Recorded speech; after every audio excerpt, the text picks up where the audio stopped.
The year is 2004. The Mars Spirit rover returned to full functionality after inactivity due to a glitch. The Boston Red Sox won the World Series for the first time since 1918, breaking the curse of the Bambino. And you are rocking out to Yeah by Usher on your brand new iPod mini. In the college football world, we witnessed chaos and controversy due to 5 teams finishing unbeaten for the first time since 1979. Auburn, Utah, Boise State, USC, and Oklahoma all felt like they deserved to play in the national championship. Only 2 teams would be provided that opportunity. When it actually came to who deserved to play in the national title game, many focused on Auburn, Oklahoma, and USC. But before we get into talking about those teams, let's talk about the Cinderella teams. Utah was led by second-year head coach Urban Meyer and quarterback Alex Smith. With a strong offense that averaged 45.3 points per game, combined with a strong defense that allowed less than 20 points per game, the Utes went on to beat teams like Texas A&M, Arizona, and North Carolina, en route to an 11-0 regular season record and the Mountain West Conference title. The thing missing? A ranked win, leading to many talk the Utes down for competing for the national title due to a weak schedule. This team would become the original BCS buster, becoming the first team from a BCS non-automatic qualifying conference to be invited to play in a BCS bowl game. The Utes blew out the Big East champion Pittsburgh Panthers 35-7 to cap off their undefeated season. Then there was Boise State, led by head coach Dan Hawkins.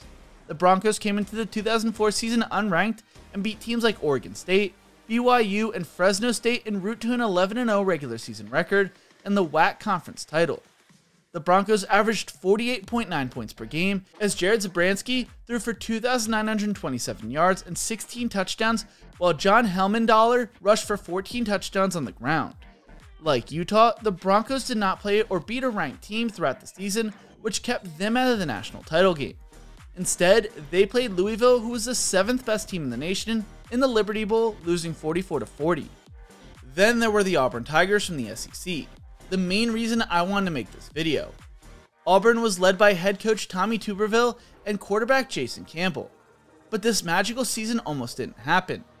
Leading up to the season, Auburn brass attempted to lure then Louisville head coach Bobby Petrino to Auburn, but it would blow up in their face. Senior defensive end Brett Eden told Bleacher Report, "We were disappointed in ourselves and how we played. We felt like our lack of execution almost got a guy fired."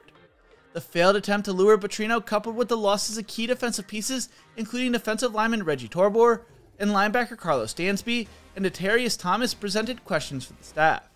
Then defensive coordinator Gene Chizik told Bleacher Report, after the Jetgate incident, "Everybody had their heads on a swivel. I think we were optimistic because we knew we were a talented team, but didn't know how those parts of the puzzle were going to fit together." Running backs Ronnie Brown and Carnell Cadillac Williams decided to come back to Auburn shortly after the Jetgate storm subsided and joined rising senior quarterback Jason Campbell in the Tigers' backfield. A team already filled with leadership was excited to have 2 major playmakers return. The Tigers won back-to-back games to open up the season, beating Louisiana Monroe and Mississippi State, setting up a clash with defending national champions LSU, who was the 5th best team in the nation at the time. They won a nail-biter 10-9 and followed that performance up with a 34-10 win over Tennessee.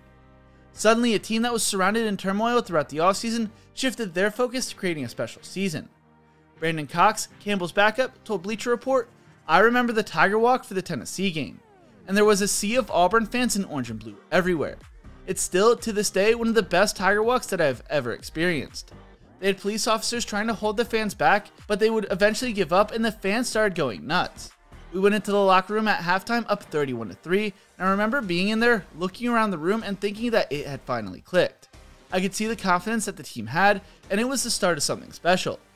Later in the season, they went on to beat number 8 Georgia 24-6, and were tied with number 2 Oklahoma in the BCS polls behind USC.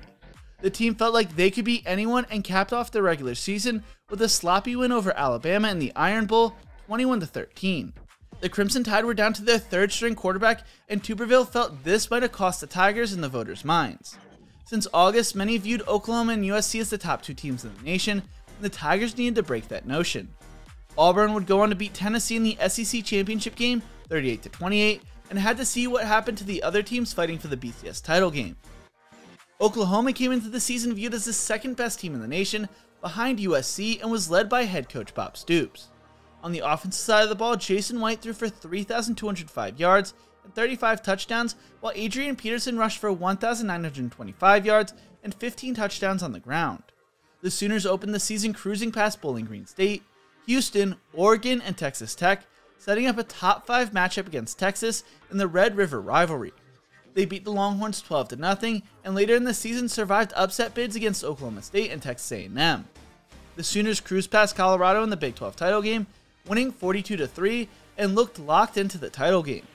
Then there was USC, who entered the 2004 season as the #1 team in the nation, led by head coach Pete Carroll and quarterback Matt Leinart.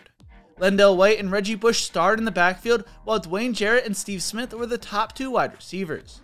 USC was coming off a controversial end to the 2003 season, splitting the national title with LSU, so their team motto this season was "Leave No Doubt." They survived early upset bids from Stanford and #7 California, cruising past most teams throughout the season. They also had a scare against Oregon State as well on the road. They went into their final regular season game on the road against rival UCLA, a team they needed to battle all 4 quarters against, sneaking out of the game with a 29-24 win, keeping their undefeated season intact. With USC and Oklahoma both winning out, this left Auburn watching the national title game from their couches as they knew their fate was sealed. Edens told the media, "It was one of those things where you were trying not to look ahead, but you do. We just beat a really good Tennessee team for the 2nd time that year, but we're not going to get any credit for it because it wasn't a blowout win. It didn't feel like things were going to go our way." The media bombarded the staff and players with questions about the bowl placement and being left out of the national championship game rather than the SEC championship victory. Gene Chizik told the Bleacher Report, "That was hard to stomach. If you're going through the years and look at how many teams win the championship game undefeated, that's just hard to do. Very few teams have done it since then, and even before then." According to Batet Salih from Bleacher Report, part of the reason Auburn was left out was its out-of-conference schedule, which featured games against Louisiana Monroe, the Citadel, and Louisiana Tech. This despite Auburn winning 4 games against teams that finished in the top 15 of the final BCS standings, while Oklahoma and USC combined to beat 3 teams. The funny thing is, Oklahoma bought out Bowling Green's contract from Auburn, so they had to replace them with Citadel. USC would go on to blow Oklahoma out 55-19 in the national title game, while Auburn beat Virginia Tech 16-13 in the Sugar Bowl. The national title went to USC, with Auburn being one of the best teams to not get a national title. That was until the BCS stripped USC of the 2004 title in the aftermath of the Reggie Bush NCAA investigation. Auburn hoped they would be given the title, but that didn't happen. The 2004 title still remains vacant. The players take pride in going undefeated, believing it was much harder to go perfect than to win some national title. The Auburn snub really started the conversation for change when it came to the college football postseason, and is one of the reasons we now have a 4-team playoff today. Stilley writes, "The 2004 Auburn Tigers. Dominant on offense, stifling on defense, and SEC champs, and poster child for postseason change. An imperfect legacy for a perfect team." But what do you think? How would have Auburn matched up against USC in the national title game? Or if there was a college football playoff? Let me know in the comment section below. If you enjoyed this video, make sure to leave a like, subscribe for daily college football content, and check out one of my other videos the algorithm knows you will love right here. Thank you so much for watching, and as always, remember to embrace the grind.